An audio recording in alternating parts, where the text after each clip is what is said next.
நமஸ்காரம். 1000 நாமங்கள் 1000 கதைகள் 261வது திருநாமம் விருஷோதராய நமக. திருப்பாவை, நாச்சியார் திருமொழி ஆகிய 2 பிரபந்தங்களை ஆண்டாள் பாடியுள்ளார். அந்த 2 பிரபந்தங்களிலும் அளவில்லாத ஈடுபாடு கொண்டிருந்தார் ராமானுஜர். தினசரி பிக்ஷைக்கு செல்லும் போதெல்லாம் திருப்பாவை ஓதிக்கொண்டே சென்றபடியால் திருப்பாவை ஜீயர் என்றே அனைவராலும் அழைக்கப்பட்டார் ராமானுஜர்.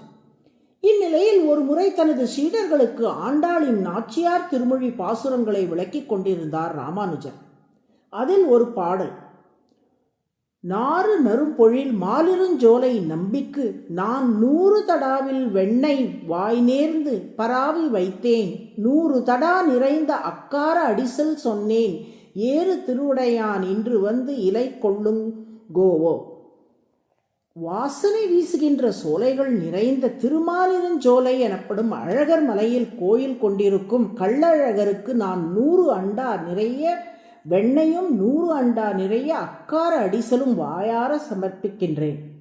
இவற்றை எல்லாம் அந்த பெருமாள் அருள்வாரோ என்று இப்பாசுரத்தில் ஆண்டாள் தெரிவிக்கின்றாள். இந்த பாசுரத்தை விளக்கிக் கொண்டிருக்கையில் திடீரென ராமானுஜருக்கு ஒரு சிந்தனை உண்டானது.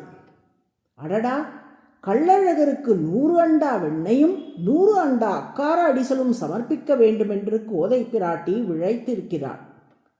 ஆனால் அந்த விழைவானது வெறும் வார்த்தையளவில் நின்றுவிட்டதே ஒழிய அவளால் நேரில் சென்று கள்ளழகருக்கு இவற்றை சமர்ப்பிக்க முடியவில்லையே என்று வருந்தினார் ராமானுஜர். மேலும் ஆண்டாள் செய்ய விரும்பிய இந்த கைங்கரியத்தை தாமே செய்து நிறைவேற்றிய ஆண்டாளின் உள்ளத்தை மகிழ்விக்க வேண்டுமென்றும் முடிவு செய்தார் ராமானுஜர். அதனால் திருமாலிருஞ்சோலைக்கு சென்று இந்த கைங்கரியத்துக்கான ஏற்பாடுகளை செய்தார். அக்கார அடிசல் தயாரிப்பது என்பது கடினமான காரியம். பாலிலேயே முதலில் சாதம் வடிக்க வேண்டும். அத்துடன் வெல்லக் கரைசலும் அதிக அளவில் பாலும் கலக்க வேண்டும்.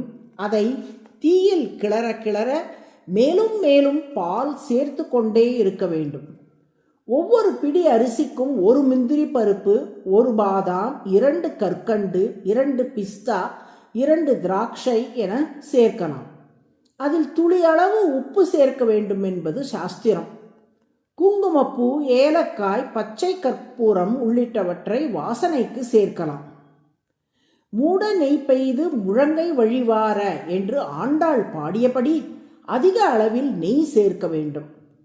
இந்த செய்முறையின்படி 100 அண்டாக்களில் அக்கார அடிசலும் 100 அண்டாக்களில் வெண்ணையும் தயாராயின. இந்த ஏற்பாடுகளை எல்லாம் கண்ட ஒரு பக்தர் ராமானுஜரிடம், சுவாமி, தாங்கள் வேதாந்தங்களை நன்று அறிந்தவர், அவாப்த சமஸ்த காமன், அனைத்து ஆசைகளும் ஈடேற பெற்றவன் என்று அழைக்கப்படும் இறைவனுக்கு இத்தனை உணவுகளை சமர்ப்பிக்க வேண்டுமா? அதை இறைவன் எதிர்பார்க்கிறாரா என்று கேட்டார். அதற்கு ராமானுஜர், இறைவன் எப்போதும் நிறைவோடும் திருப்தியோடும் இருக்கிறார் என்பதில் ஐயமில்லை. ஆனாலும் தனது பக்தர்கள் ஆசையோடு எதை சமர்ப்பித்தாலும் அதை மனதார ஏற்று வயிறார உண்டு மகிழ்கிறார். அதுவே இறைவனது கருணை என்றார். திருமாலிருஞ்சோலை அழகருக்கு 100 அண்டாக்களில் வெண்ணையும் அக்கார அடிசலும் சமர்ப்பித்துவிட்டு ஸ்ரீவில்லிபுத்தூருக்கு சென்ற ராமானுஜர் அங்கே கோவில் கொண்டிருக்கும் ஆண்டாளை பார்த்து திருப்தியா என்று கேட்டார்.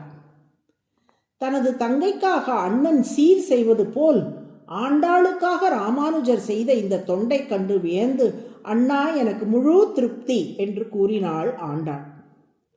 அதனால் தான் காலத்தால் பிற்பட்டவரான போதும் ஆண்டாளுக்கு அண்ணனாகவே ராமானுஜரை கூறும் வழக்கம் உள்ளது.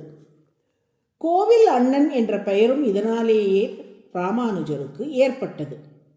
ராமானுஜர் கூறியபடி தன் அடியார்கள் ஆசையோடு எதை சமர்ப்பித்தாலும் அதை வயிறார உண்டு மகிழ்ந்து அருள் புரிபவராக திருமால் திகழ்வதால் அவர் விருஷோதர, விருஷ பிளஸ் உதர, விருஷோதர என்று அழைக்கப்படுகிறார்.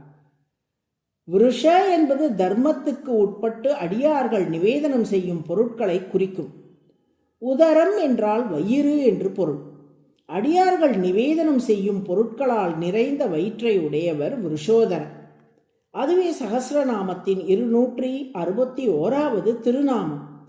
விருஷோதராய நம என்று தினமும் சொல்லி வரும் அன்பர்கள் சமர்ப்பிக்கும் காணிக்கைகளை திருமால் ஆனந்தமாக ஏற்றருள்வார். நாராயண நாராயண.